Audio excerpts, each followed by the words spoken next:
In today's gaming news, Everquest Next is coming to consoles, we recap the events of ParadoxCon 2014, and League of Legends boasts 27 million daily players.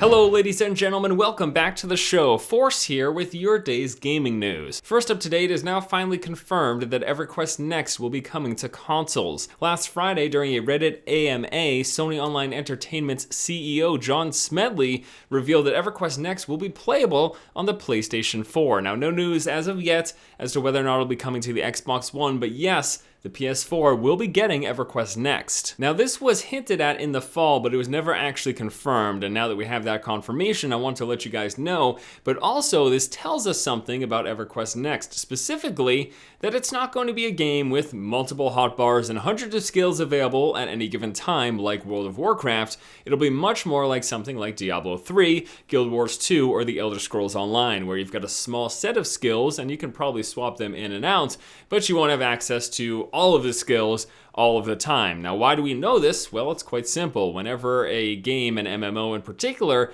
is developed for the consoles, it's developed with a controller in mind, and a controller has less inputs than a keyboard and mouse. Sometimes people argue that, you can use a keyboard and mouse with consoles, and that is certainly true, but that's not the norm, and when they're making this game, they will be considering the controller. Now, that's not necessarily a bad thing, it really comes down to preference. I've enjoyed games like World of Warcraft, where you've got access to all of those skills all of the time, but I also like Diablo 3, Guild Wars 2, and what I've played of Elder Scrolls Online. So, that's what we're going to be expecting with Everquest Next, and of course, if you only have a PlayStation 4, or if you have a computer that can't run Everquest Next, but you have a PlayStation 4 as well, this should be great news for you because I think Everquest Next is going to be a fantastic game based on what we know so far. Next up, I want to recap the events of ParadoxCon 2014. This is the event that I attended at the end of last week, in which Paradox revealed upcoming new expansions, DLC, and even a few brand new games. So let's go ahead and talk about what we found out during the event. First up, we had the reveal of Rune Master, an upcoming Norse mythology tactical turn-based RPG.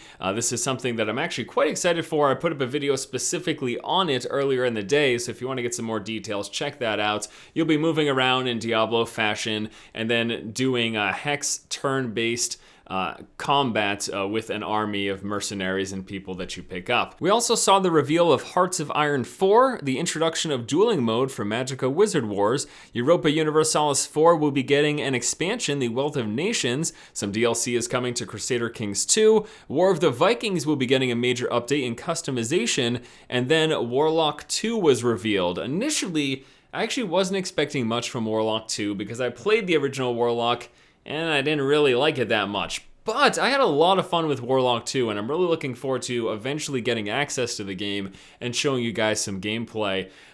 They've just made improvements, and they've made it, I guess, more user-friendly to the point where I was having a good time with it in the brief demo period that I had. Now, whether or not the game is going to hold up in the long haul and I'll enjoy it over time, there's no way to tell at the moment, but the introduction I had was a good one. It left a positive impression, and I'm looking forward to taking a look at that. Also, we're going to be getting those updates to War of the Vikings, as well as Magicka Wizard Wars, which are currently available to play, but we're just waiting for those updates to go through, in which point I can show you some gameplay of those. And lastly today, League of Legends. It's a popular game, probably one that you and everyone you know has heard of, but it might be more popular than you think. According to a Wall Street Journal article, Riot claims to have 27 million daily players in the League of Legends. They also apparently boast 7.5 million concurrent players during peak playtimes.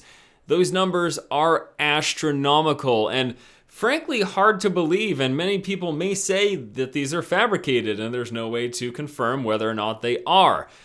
But even if they're not true, even if they're claiming half of the actual numbers, so let's just say they've got somewhere in the vicinity of 14 million daily users and 3.5 or so million peak concurrent users, even half of their statement would be unbelievable. I mean, I knew this game was big, and I knew it was the biggest game in the world, but these numbers are crazy. They are absolutely insane. I think a lot of it is probably attributed to the fact that this game is growing in popularity in the Eastern market. It has been very popular here in the West, very popular in Europe.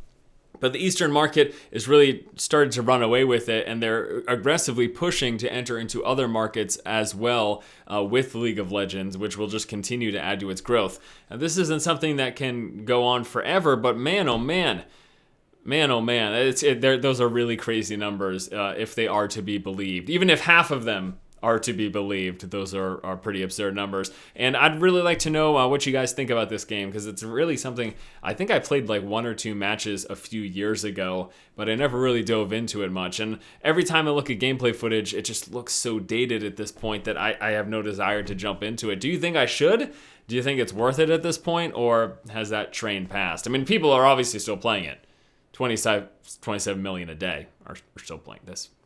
It's crazy. It is crazy. And that is going to do it for today's episode of the show. Thank you guys so much for watching. Please be sure to comment in the comment section below about any of the topics discussed here today. Once again, this has been Force, and you have just been fed. So you'll probably notice that the outro was a little bit different than normal. I usually say this has been Force and you have just been force fed, but I got some feedback that was sort of a gross depiction, again, force fed, like... Oh, that sounded really, really weird. Getting force-fed is kind of a gross thing to imagine. So if I use the alliteration, if I say, I'm forced and you have been fed, that feeds into the name of the force feed. I don't know. It's just, oh man, what a stupid name for a show.